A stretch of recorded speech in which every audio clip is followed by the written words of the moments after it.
Welcome to day 74 of my 100 body recompose series. ఈ రోజు మంది బ్యాక్ అండ్ రెడ్ డే. నేను బ్యాక్ డే అంటే కన్ఫర్మ్ గా పులప్స్ తో స్టార్ట్ చేస్తాను. పులప్స్ ఒక 20 కొట్టేసి మన యాక్చువల్ వర్కౌట్ లోకి వెళ్ళిపోయా. అండ్ ఈ రోజు చాలా రోజుల తర్వాత నా బాడీ రివీల్ చేశా. అది కూడా ఓన్లీ బ్యాక్ పార్ట్ మాత్రం.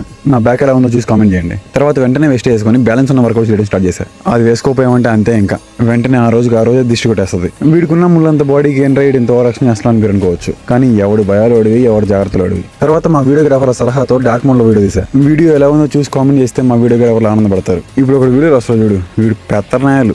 ఎప్పుడు ఏ వీడియో తీసుకుంటున్నావు చెడ్డమడతా ఉంటాడు. పెత్తరోడైనా కూడా పిల్లడైతే మంచోడు. మనోడు త్వరగా పెళ్లి చేసుకోవాలంట. సో ఎవరన్నా మంచి పిల్లలు ఉంటో చెప్పండి. మనోడికి సెంట్రల్ గవర్నమెంట్ జాబ్ కూడా ఉంది. తర్వాత ఈ వీడియో అయితే కొత్త యాంగిల్ ట్రై. సో నాకైతే సూపర్ గా నచ్చింది. ఈ వీడియో తీసినందుకు thanks to director Manohar Parla. మన వర్కౌట్స్ అయిపించి ఆరిఫ్ బాయ్ దగ్గరికి వెళ్ళి కొంచెం పెండలు చేద్దాం అనుకున్నా. కానీ మనోడు అన్నా వద్దన్నా అని చెప్పి వెంటనే వెళ్ళిపోయాడు. తర్వాత ఇంటికి వచ్చి కూలి పని చేయడం స్టార్ట్ చేశా.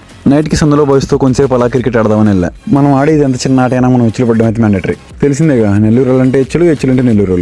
టైం పాస్ ఏదో కొంచెంసేపు ఆడదాం కదా అనుకుంటే బైక్లలో స్కూటీలలో అస్సలు అన్నారు. ప్రతి 2-3 నిమిషాలకి ఎవరో ఒకరు వస్తానే ఉంటారు. అయినా ఓపిక చేసుకుని కొంచెంసేపు ఆడేసి ఇంటికి వెళ్ళిపోయా. ఈ రోజుకి ఇంత ఇంక వీడియోతో మళ్ళీ వస్తా బాయ్. వీడియో లాస్ట్ లో నేను కూడా సాయి సుదర్శన్ లాగా బ్యాట్ వికెట్ వేసి అవుట్ అయ్యా.